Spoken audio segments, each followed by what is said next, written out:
नमस्कार। पिछले वीडियो में हम कंसेप्ट ऑफ लर्निंग देखा हमने कि लर्निंग दो टाइप की होती है। एक लर्निंग जो है हमारे पास में रिस्ट्रिक्टेड लर्निंग थी और दूसरी लर्निंग का टाइप था हमारे पास में फ्लेक्सिबल लर्निंग। तो हमारे पास में नंबर 2 लर्निंग, कल हमने देखा कि जो रिस्ट्रिक्टेड लर्निंग है या प्रतिबंधित प्रकार का अधिगम है वो एक पर्टिकुलर टाइम पीरियड के बीच ही होता है, यानी एक निश्चित टाइम के अंदर ही वो होगा तो उसका प्रभाव होगा, नहीं तो नहीं होगा। जैसे कि हमने खूब सारे एग्जाम्पल देखे कि पर्टिकुलर टाइम पीरियड के होने वाली जो प्रक्रिया थी वो थी हमारे पास में इम्प्रिंटिंग या अध्यारोपण।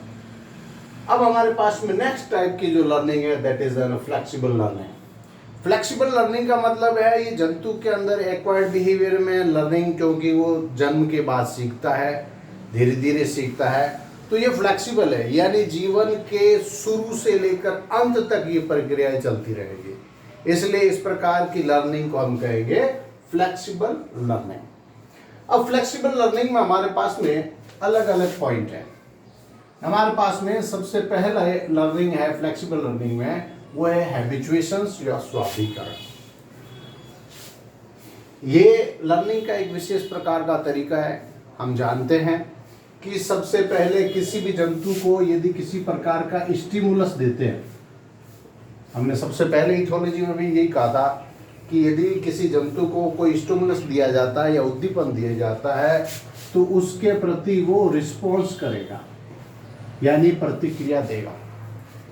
बाह्य वातावरण या आंतरिक वातावरण के अंदर मिलने वाला किसी भी प्रकार का उद्दीपन, उसके अगेंस्ट में जंतु यदि जीवित है तो वो निश्चित रूप से प्रक्रिया देगा, प्रतिक्रिया देगा या रिस्पॉन्स देगा। उस रिस्पॉन्स के अगेंस्ट में ही हम धीरे धीरे उस प्रक्रिया को देखते हैं, प्रतिक्रिया को देखते हैं। ये हमारा एक बेसिक थीम्स।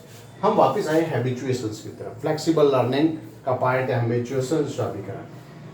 यानी हम किसी भी जंतु को या ऑर्गेनिज्म को कोई स्टिमुलस या उद्दीपन देते हैं तो उसके प्रति प्रतिक्रिया देता है, ये उसका एक स्वाभाविक पार्ट है। लेकिन यदि ये देखें कि ये है क्या, स्वाभिकरण एक सरल प्रकार की प्रक्रिया है, सिंपल प्रोसेस है, सरल प्रकार की प्रक्रिया है जिसमें जंतु को बार बार एक समान प्रकार का उद्दीपन दिए जाने पर जंतु उसकी प्रतिक्रिया करना बंद कर देता है। इसे ही हैबिचुएशन या स्वाभिकरण कहते हैं। यानी एक सिंपल प्रोसेस है, सरल प्रोसेस है, और उसके अंदर किसी जंतु को यदि बार बार एक ही प्रकार का समान स्टिमुलस दिया जाता है तो उसके प्रति वो रिस्पॉन्स करना बंद कर देता है, क्योंकि वो इस चीज को सीख जाता है, लर्निंग कर रहा है कि ये रिस्पॉन्स नेचुरल नहीं है। ये बार बार किसी चीज का रिस्पॉन्स दिए जाने पर या स्टिमुलस दिए जाने पर उस पे वो प्रतिक्रिया करना बंद कर देता है। इसी को हम हैबिचुएशंस या स्वाभिकरण कहते हैं। ये बहुत इंपॉर्टेंट प्रक्रिया है, जंतु के लिए भी यूजफुल है और सीखने की प्रक्रिया के हिसाब से भी ये एक महत्वपूर्ण प्रकार की प्रक्रिया है। That is an हैबिचुएशंस।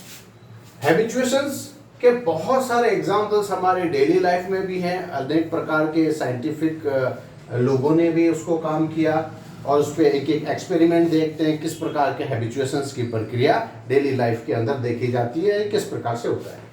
हमारे पास में एग्जांपल है नंबर 1। जैसे हैम्प्रेज ने, वैज्ञानिक हैम्प्रेज, उन्होंने स्नेल पे प्रयोग किया, घोंघों पर। हेलिक्स जो मोलस्का का सदस्य है, हम जानते हैं हेलिक्स एक प्रकार का स्नेल है जो मोलस्का का सदस्य है, और वो स्नेल जो है वो स्नेल सामान्यतः धरती पर रहता है और विशेष प्रकार की प्रक्रिया के तहत चलता रहता है। उसके आगे की साइड में 2 प्रकार के ऐसे एंटीने होते हैं, मुख के तरह, और उनको निकलता रहता है, और आईज होती है आगे की साइड्स में, और एंटीना निकलता रहता है। उसको हमने क्या किया, नॉर्मल सरफेस को, क्योंकि वो धरती पर चलता है, वो उसके लिए अनुकूलित है, तो इस वैज्ञानिक ने या इन्होंने उसको ग्लास सरफेस पर रख दिया, जो कि उसका नेचुरल सरफेस नहीं है। तो जैसे ही ग्लास पे निकलता है, अपने बाहर के जो एंटीना है उसको बाहर निकालता है और उसको महसूस करता है और उसे अटपटा सा लगता है या अजीब स्टिमुलस लगता है, तो उसके रिस्पॉन्स में अपने एंटीना को अंदर की साइड में ले लेता है।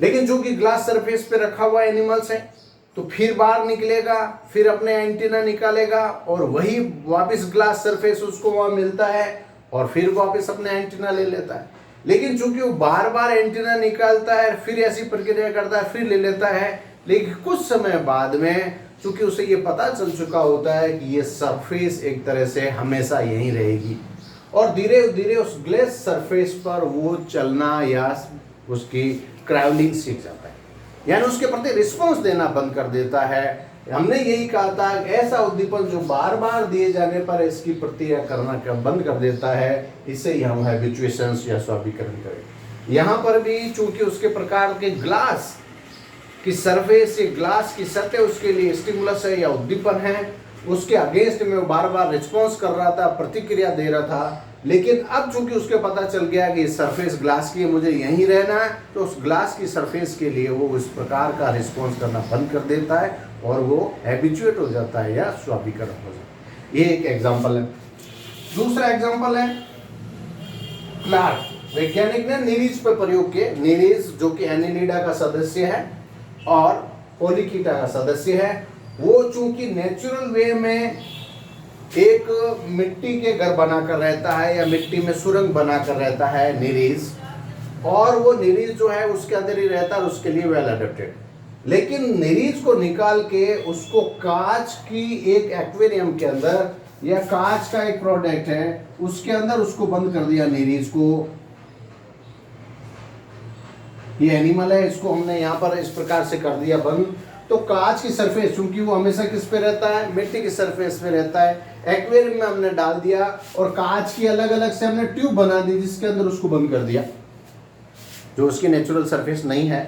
तो हमने कांच की सरफेस में वो धीरे धीरे वहां पर रहना पहले रिस्पॉन्स करता है, क्योंकि कांच की सरफेस उसका नेचुरल नहीं है। जैसे ही बाहर निकलता है अपने सुडोपोडिया एंटीना को अंदर की साइड में वापस लेता है, जैसे कि यहाँ हो रहा था स्नेल में, अपने एंटीना को निकालता है, फिर वापस घुस जाता है, फिर निकालता है, फिर घुस जाता है। लेकिन चूंकि वो स्टिमुलस बार बार मिलता है और धीरे धीरे वो कांच की नलिका के अंदर रहना और वहाँ पर घूमना चालू कर देता है, क्योंकि उस इन्वायरमेंट के लिए वो हैबिचुएट हो गया या स्वाभिकरण हो गया।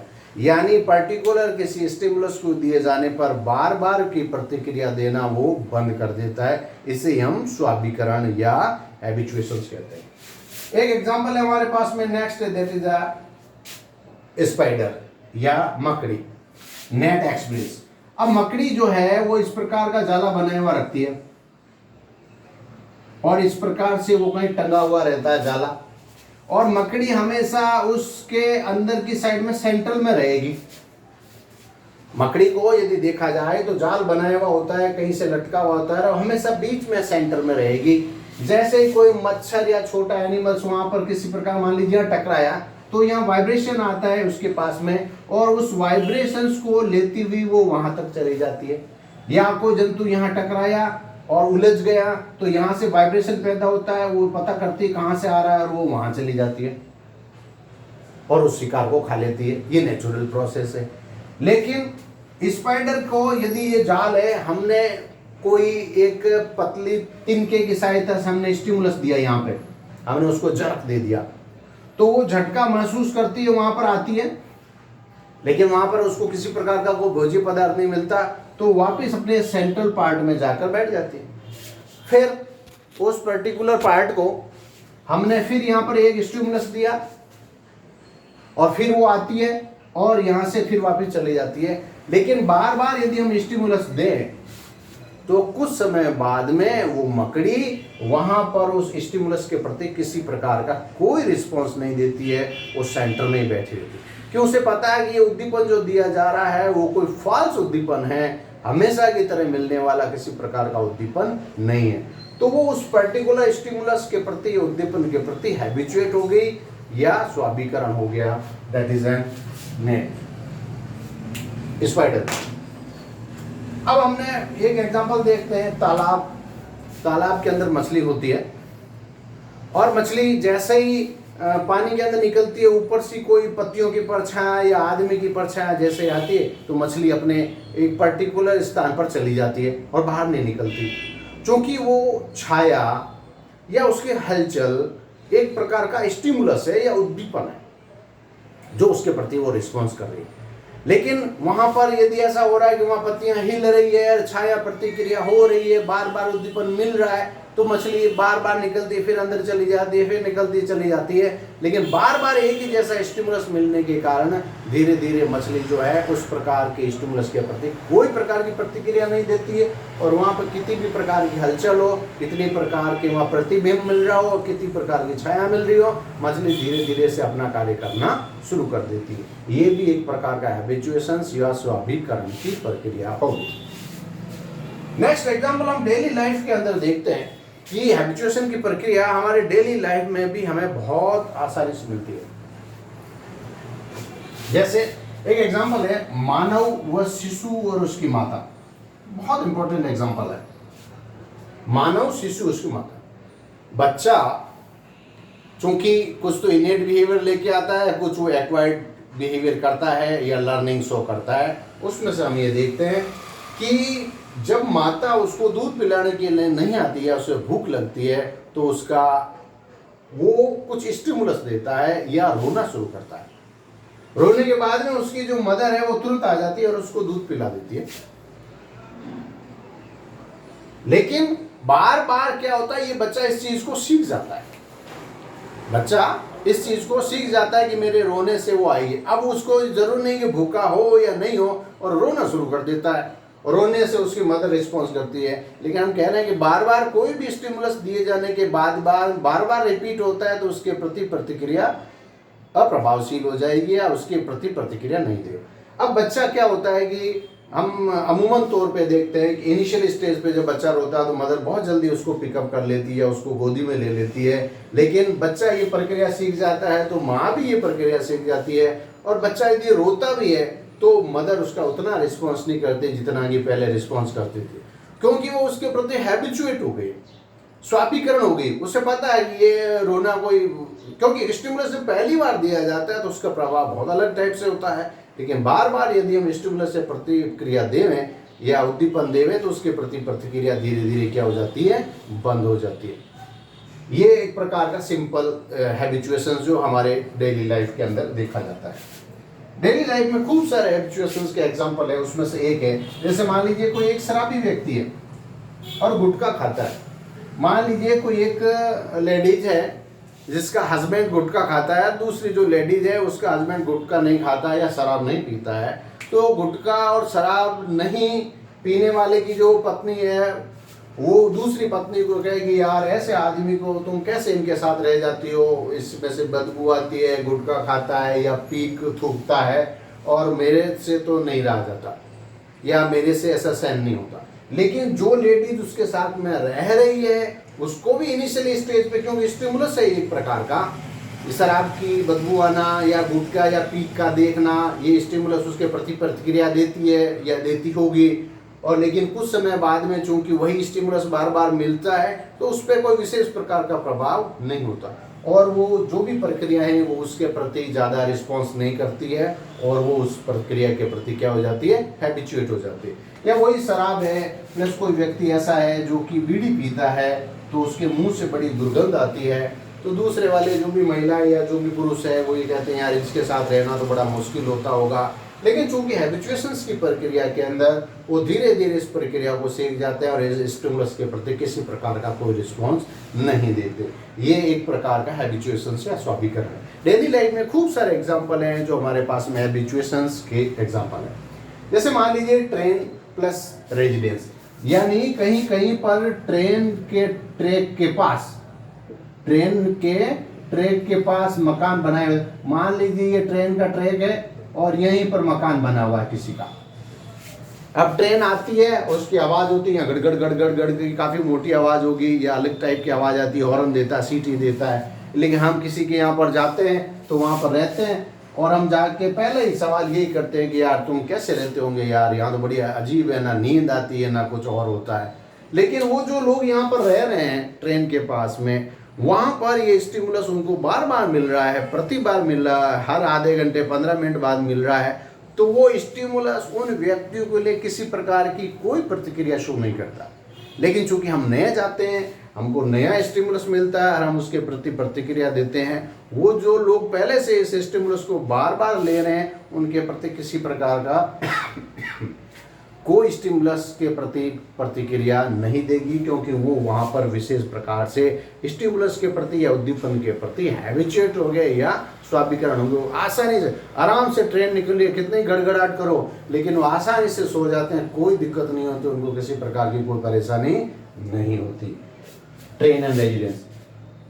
नेक्स्ट और एग्जाम्पल खूब सारे डेली लाइफ में हमारे पास में, जैसे इंडस्ट्रियल पॉल्यूशंस। हमने कहीं कहीं पर बहुत सारी ऐसी इंडस्ट्रीज होती है जहाँ से बाहर निकलने वाला जो प्रोडक्ट है या पानी है उसमें बहुत से अजीब सी स्मेल होती है, बहुत अजीब दुर्गंध होती है। उस दुर्गंध के अंदर हमको यदि खड़ा रखे थोड़ी सी देर के लिए तो भी वहाँ ऐसा लगता है कि यहाँ हम खड़ा नहीं रह सकते, यहाँ तो जीना बड़ा मुश्किल हो जाएगा, ऐसा हो जाएगा।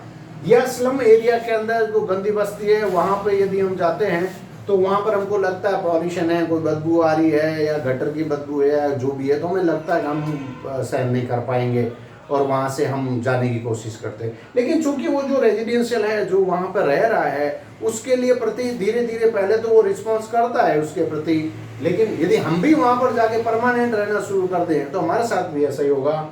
तो वहाँ पर मान लीजिए किसी विशेष प्रकार की कोई इंडस्ट्रीज की बदबू है या गैस की बदबू आ रही है तो हमें इनिशियली में हमें बड़ी परेशानी होती है, लेकिन धीरे धीरे चूंकि वो स्टिमुलस बार बार मिल रहा है तो वो जंतु या जो भी रहने वाला व्यक्ति है वो उसके प्रति अडेप्ट हो जाता है और किसी प्रकार की प्रतिक्रिया शो नहीं करता, उसे लगता ही नहीं कि किसी प्रकार की कोई स्मेल्स होगी। वहाँ इंडस्ट्रियल पॉल्यूशन में खूब सारे व्यक्ति रहते हैं, इंडस्ट्रीज वाले रहते हैं और हमेशा आते हैं और एक सिंगल टाइप का बार बार स्टिमुलस मिलने के प्रति उसमें किसी प्रकार की कोई प्रतिक्रिया नहीं होती और वो आसानी से रहते हैं। और बाहर से आने वाले यही कहते हैं हमारे पास में अडेप्टेशन नहीं है या मैं इस प्रकार की गंध को सहन नहीं कर सकता, लेकिन ये हैबिचुएशंस के कारण इस प्रकार की प्रक्रिया हो जाती है। हमने कई बार बाथरूम अडेप्टेशंस में भी देखा होगा कि बाथरूम में एक व्यक्ति कोई फ्रेश होके आता है, उसके बाद में बड़ी अजीब सी स्मेल दूसरे व्यक्ति को महसूस होती है। अनदर वेरी इंपॉर्टेंट, मान लीजिए फ्रेश होके आया है लेकिन दूसरा कोई व्यक्ति जाएगा तो वो ये कंप्लेन करेगा यार बहुत स्मेल है, बहुत बदबू आती है, तुम लोग कैसे सहन करते हो। लेकिन जो व्यक्ति फ्रेश होके आया है वो हर बार उसको वही स्मेल वही गंध सब कुछ उसको मिलती है, तो पहले तो क्योंकि वो उसकी खुद के शरीर की इसलिए बार बार वो उसी स्मेल से इम्यून एक तरह से अडेप्टेड हो जाता है, तो उसको किसी प्रकार की कोई स्मेल उस व्यक्ति को तो नहीं लगती। लेकिन चूंकि दूसरा व्यक्ति है उसको वो स्मेल बार बार नहीं मिलती है तो वो नई स्मेल होती है उसके प्रति प्रतिक्रिया करता है और वो उस प्रकार से अडेप्टेशन में नहीं होता। लेकिन व्यक्ति के द्वारा क्योंकि रोज वो प्रतिक्रिया होनी है, वही सेम स्मेल उसको रोज मिलनी है, तो उसके अंदर किसी स्टिमुलस के प्रति दी जाने वाली प्रतिक्रिया क्या हो जाती है, बंद हो जाती है और उसका कोई प्रभाव नहीं होता। कहने का मतलब यह है कि यह एक सरल प्रकार की प्रतिक्रिया है जिसमें जंतु को बार बार समान प्रकार का उद्दीपन यदि दिया जाए तो उस पर जंतु इसकी प्रतिक्रिया करना धीरे धीरे बंद कर देता है। इसे हैबिचुएशंस या स्वाभिकरण की प्रक्रिया कहते हैं। ये दो चीज़ों पे डिपेंड करता है, हमारा सेंट्रल नर्वस सिस्टम कितना काम कर रहा है और दूसरा हमारे पास में मसल्स की जो एक्टिविटी या इफेक्टर ऑर्गन्स है वो भी प्रभावित होते हैं, तो वो उस पर कितना प्रभाव दर्शाते हैं। ये एक प्रकार का मिला जुला असर है। एक बेस्ट एग्जांपल हमने अभी लॉकडाउन के अंदर ये देखा कि शुरुआत में जब फर्स्ट लॉकडाउन हुआ था 22 मार्च को जब लॉकडाउन हुआ 2020 में, तो उस समय तक इतना अजीब सी स्थिति थी कि लोग घर से बाहर नहीं निकल रहे थे या घर के अंदर ही व्यक्ति ऐसा लग रहा था सामने वाले के अंदर कोरोना है। अजीब सा एक नया स्टिमुलस है, हाइपोथेटिकल स्टिमुलस था लेकिन स्टिमुलस है। लोग घर से बाहर नहीं निकल रहे थे, घर के अंदर भी उनको डर लग रहा था जैसे बाहर निकलेंगे तो कोरोना आ जाएगा। लेकिन चूंकि वो प्रतिक्रिया बार बार कई महीनों से हो रही है तो अब हम आसानी से बाहर घूम भी रहे हैं, हम रोज ये टेस्ट रिपोर्ट भी देखते हैं कि इस व्यक्ति का इस गली के अंदर पॉजिटिव आ गया, तो भी अब हमको डर नहीं है और हम आसानी से हम हमारा डेली लाइफ का जो काम है वो डेली लाइफ का काम आसानी से कर रहे हैं। क्योंकि प्रतिक्रिया जब बार बार स्टिमुलस दिया जाता है उसके प्रति हैबिचुएशंस हो जाता है, स्वाभिकरण की प्रक्रिया हो जाती है और बॉडी में अडेप्टेशन हो जाता है, हम उसके प्रति किसी प्रकार की प्रतिक्रिया नहीं करते। अब हमारे पास में काफ़ी संख्या में आ रहे हैं, काफ़ी संख्या में आने के बावजूद भी हम हमारे डेली लाइफ को आसानी से कर रहे हैं। चूँकि हमने ये देख लिया कि पर डे कितने आते हैं और उसका कितना इफेक्ट है उसके हिसाब से, लेकिन फिर भी कोरोना के केस के अंदर प्रिकॉशंस रखना चाहिए। तो एक एग्जांपल था कि कोई स्टिमुलस को यदि बार बार दिया जाए तो उस कंडीशंस के प्रति वो किस प्रकार से वहाँ पर अडेप्टेड हो जाता है, और फ्लेक्सिबल लर्निंग के अंदर किसी स्टिमुलस के बार बार दिए जाने पर वो प्रतिक्रिया शो ही नहीं करता। इसी को हम हैबिचुएशंस या स्वाभिकरण की प्रक्रिया कहते हैं। Thank you very much.